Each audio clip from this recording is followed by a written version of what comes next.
Hi Gemini, kumusta po kayong lahat? Okay, so in Gemini, maraming salamat po sa walang sawang pagsubaybay sa ating pong mga reading. And kung ikaw ay bago pa lang sa ating channel, mag-subscribe na po kayo. Then i-click mo na rin yung ating notification bell para lagi kang updated sa ating mga bagong upload. So yan guys, sa mga interesado naman po sa ating private reading, nasa description box below, yung link ng aking Facebook, i-message nyo na lang po ako. Okay? So, tignan natin guys, ganap sa inyo. By the way guys, ingat muna tayo sa mga transaction, sa mga biglaang desisyon, sa mga pagpirma. Ngayong retrograde, no? 2 planet yung retrograde natin ngayon. So, ingat na lang muna tayo guys. Lalo na medyo impulsive tayo ngayong retrograde, okay? So, para hindi tayo guys magsisi. So, Gemini, tignan natin ganap sa inyo. Gemini, Sun, Moon, Rising, and Venus sign. Gemini, Sun, Moon, Rising, and Venus sign. Gemini. So, guys, meron tayong let go. So, yan, meron ka nang dapat let go. Siguro may mga bagay na hanggang ngayon pinangahawakan mo pa rin. Hanggang ngayon guys is nakaka-apekto pa rin sa'yo sa pamumuhay mo na mabigat, no? So siguro kung hindi naman yan guys mabigat, hindi mo naman na kailangan pang i-let go. Pero sinasabi dyan guys na kailangan mo nang i-let go lahat ng mga nagpapabigat sa'yo, nagpapahirap sa buhay mo, nagpapahirap sa araw-araw, no? So yun yung pinapakita sa akin dyan. May nakikita lang ako dito guys, konting worry sa mga Gemini. So, yung attachment siguro guys, hindi mo pa guys kayang bitawan. Alam mo yung feeling na wala na yung amor mo, no? Hindi ka na passionate doon sa bagay na yon. Pero yung attachment, yun yung parang nahihirapan kang i-let go. Okay? Tignan natin guys. Gemini, Sun, Moon, Rising, and Venus sign. Gemini, Sun, Moon, Rising, and Venus sign. Meron po tayong optimism. So, ito guys, parang sinasabi lang dito na may mga bagay na medyo maging, para maging conservative ka naman doon sa bagay na yon. Okay? Parang sinasabi lang guys na maging passionate ka doon sa kung anong meron ka ngayon, no? Bitawan mo na yung mga bagay na nagpapabigat. And I think hindi naman papabitawan sa inyo yan kung hindi naman guys makakasama sa what I mean, kung hindi makakasama sa inyo, 'di ba? Pero I think nakakasama na 'to lalo na at kung meron kang gustong ma-achieve na goal sa buhay. So, hayan. Okay? Tingnan natin, guys. Gemini, Sun, Moon, Rising, and Venus sign. Overwhelmed. So, nakikita ko dito guys, may mga bagay na nangyayari sa buhay mo na medyo nape-pressure ka, no? Ayun nga, sabi dyan is parang overwhelming para sa'yo. Okay, nakaka-overwhelm. Siguro kasi, parang nakaka-pressure na, parang nakakahirap na, no? Parang napapahirapan ka lang nitong bagay na. So, I think sa love life mo to guys, ayun na, forgive. 'Di ba? So siguro kailangan maging ka sa love life mo, maging kahit paano istaasan mo naman yung standard mo. Tignan mo naman guys, oh.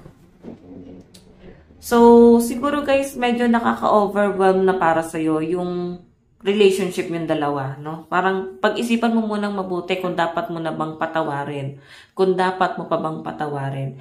May nakikita kasi ako dito guys, parang yes, merong hihingi ng tawad, may magre-reach out eh.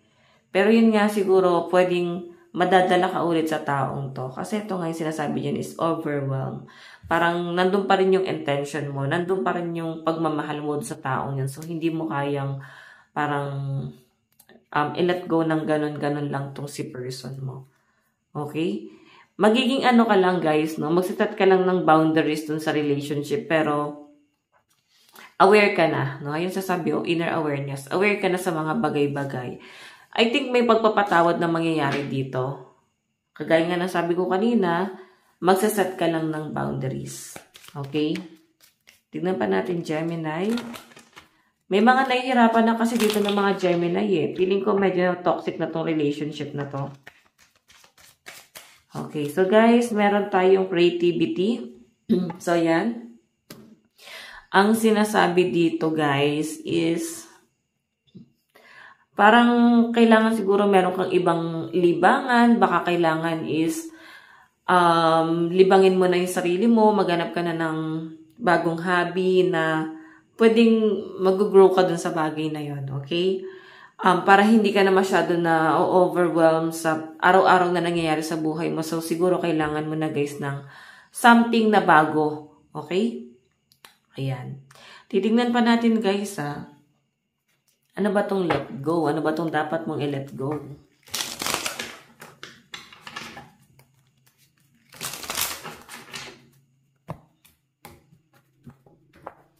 Ano ba yung dapat mong i-let go na Gemini? Meron tayong 7 of Wands. Yung mga tukso. Okay? Ang daming lumalapit sa inyo. Hindi lang to guys patungkol sa love life. Pwede sa mga clients, sa mga customer, Gemini, na parang masyado nyo guys pinagbibigyan. So, tama na kayo dun guys, no? Kasi masyado kayo guys inaabuso. Yun nakikita ko sa energy mo. Ayun, naaabuso ka dito. So, ano yung dapat mong i-let go? I-let go mo yung mga taong mapang-abuso. Okay? Tignan natin na naman tong optimism. Ayan. So, yung pagiging emperor. Diba? So, ang emperor kasi guys, may pagka-leader type. So, yun yung kailangan yung gawin guys. Ikaw yung maging emperor sa buhay mo, no? Kung alam mo naman guys na nandun ka sa lugar mo. Or ilugar mo din syempre. Pero kung sa tingin mo naman is, ito yung tama. Na kailangan ikaw naman yung maging emperor, lalo na sa relationship. Kasi pwedeng masyado ka nang ina-under ng person mo. So, nakaka-stress na para sa inyo. Diba? So, ayan, sinasabi dyan is emperor. Kailangan guys, magkaroon ka din ng power dun sa relationship. Ano ba itong nakaka-overwhelm para kay Gemini? Meron tayong 7 of Swords.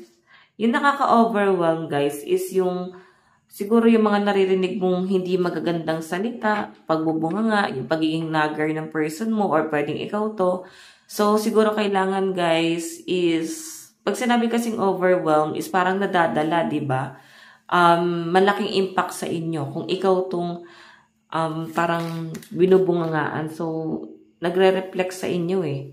Feeling ko, ina-adapt mo naman sa sarili mo na parang, oh, tama to.